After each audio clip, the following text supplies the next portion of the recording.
Pelajaran Sekolah Sahabat, Jumat 9 Mei 2025, pelajaran ke-6, Triwulan kedua.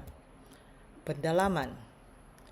Kitab suci memperjelas bahwa Kristus adalah satu-satunya pribadi yang layak untuk mengamankan keselamatan kita.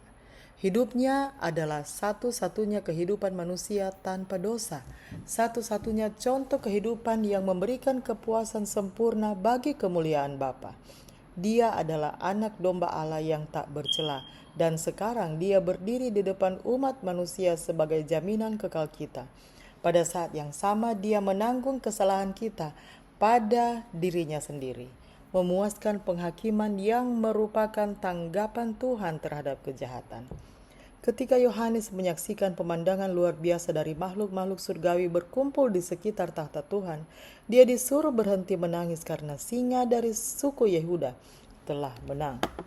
Wahyu 5 ayat 5. Pikirkan juga betapa buruknya dosa dan betapa jatuhnya umat manusia sehingga hanya kematian Yesus Tuhan itu sendiri yang cukup untuk menyelesaikan masalah dosa. Tidak diragukan lagi jika ada cara lain agar Tuhan dapat menyelamatkan kita tanpa melanggar prinsip-prinsip pemerintahan ilahinya, pasti dia akan melakukannya. Hukum Allah yang telah dilanggar itu menuntut nyawa orang yang berdosa. Di seluruh alam semesta ini hanya ada seorang saja yang dapat sebagai pengganti manusia memenuhi tuntutan hukum itu. Oleh karena hukum ilahi itu sama sucinya seperti Allah sendiri, maka hanya seorang yang setara dengan Tuhan saja dapat mengadakan tebusan bagi pelanggaran hukum dan memulihkan dia kembali kepada keselarasan dengan surga. Kristus mau menanggungkan ke atas dirinya kesalahan serta kehinaan yang diakibatkan oleh dosa-dosa itu begitu keji kepada Allah yang suci sehingga itu harus memisahkan Bapa dan anaknya. Kristus rela turun ke dalam penderitaan untuk menyelamatkan umat yang berada dalam kebinasaan itu. Pertanyaan-pertanyaan untuk diskusi. Pertama, Yohanes melihat anak domba itu memasuki ruang tahta dengan pandangan seolah-olah dia telah disembelih.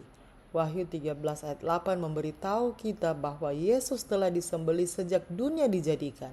Apakah yang dapat kita pelajari tentang Tuhan melalui fakta bahwa rencana keselamatan sudah ada sebelum kita membutuhkannya? Pertanyaan kedua untuk diskusi. Banyak ateis percaya bahwa kita sendirian di alam semesta yang dingin dan tidak peduli. Sebaliknya, Alkitab tidak hanya berbicara tentang Tuhan, tetapi bahwa Dia sangat mengasihi dunia ini sehingga Dia turun untuk itu dan bahkan mati untuk itu. Seberapa berbedakah seharusnya kita memandang dunia dan tempat kita di dalamnya berbeda dengan mereka yang sama sekali tidak percaya kepada Tuhan? Dengan kata lain, bagaimana seharusnya realitas salib mempengaruhi semua yang kita lakukan? Pertanyaan untuk diskusi yang ketiga. Mengapa kehidupan, kematian, dan kebangkitan Kristus adalah satu-satunya sarana yang dengannya umat manusia dapat diselamatkan?